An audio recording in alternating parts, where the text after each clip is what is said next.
তেলটা গরম হয়ে গেছে, এবার চিংড়ি মাছটা দেব।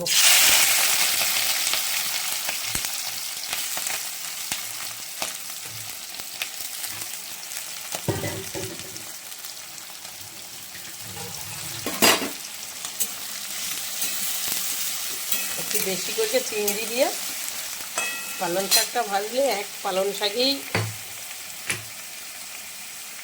নুন দিলাম,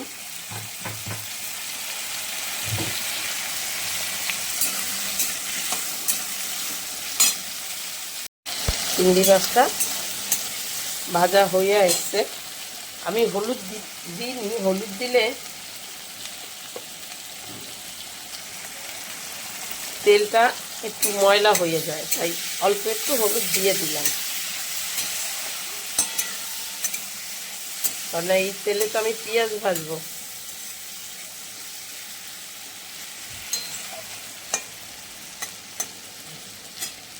এবার চিংড়ি মাছটা হয়ে গেছে, নামিয়ে নেব। ফের অল্প একটু তেল দিয়েছি, চিংড়ি মাছটা নামিয়ে নিয়েছি। দেখুন সুন্দর করে ভেজেছি। একটু কালো জিরা দিলাম, আর কাঁচা লঙ্কাও দেবো। শুকনো লঙ্কা দিলে গন্ধটা সুন্দর আসবে।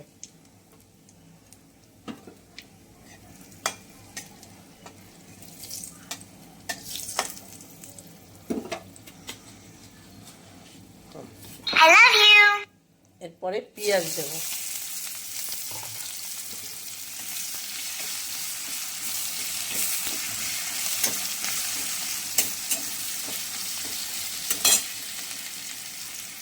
পেঁয়াজে একটু নুন দিয়ে দিলাম, যাতে পেঁয়াজটা তাড়াতাড়ি নরম হয়ে যায়।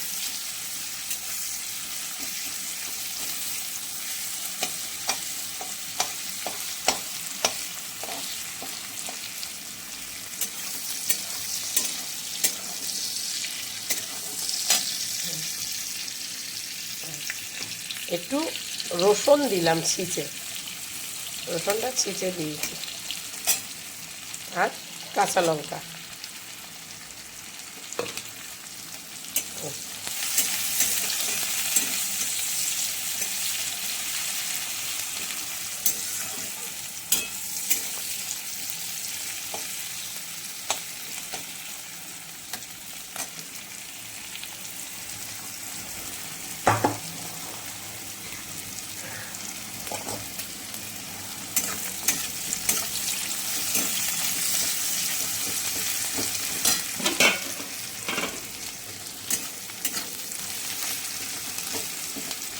দেখুন এটা লাল লাল করে ভাজা হয়ে গেছে একদম।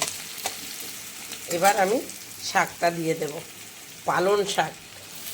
পালং শাক এইভাবে ভেজে কখনো খাবেন, দেখবেন। পালং শাকটা আপনারা অনেকভাবেই খেয়েছেন, আমরাও খেয়েছি, কিন্তু এটা ভীষণ টেস্টি হয়। এই শাকটা এভাবে ভাজবে, ভাজাটা করি দেখুন।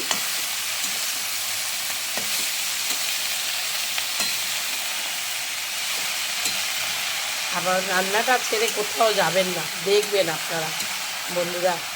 তোমাদের দেখাবার জন্যই আমি রান্নাটা করছি। অবশ্য আমিও তোমাদের কাছ দিয়েই শিখছি। সবাই তো সব পারে না, আমিও পারতাম না, কিন্তু আমাদের বাংলাদেশে বরিশালে বেশ শাক কেন সব জিনিস আমরা একটু অন্যভাবে খেতে খুবই ভালোবাসি। আর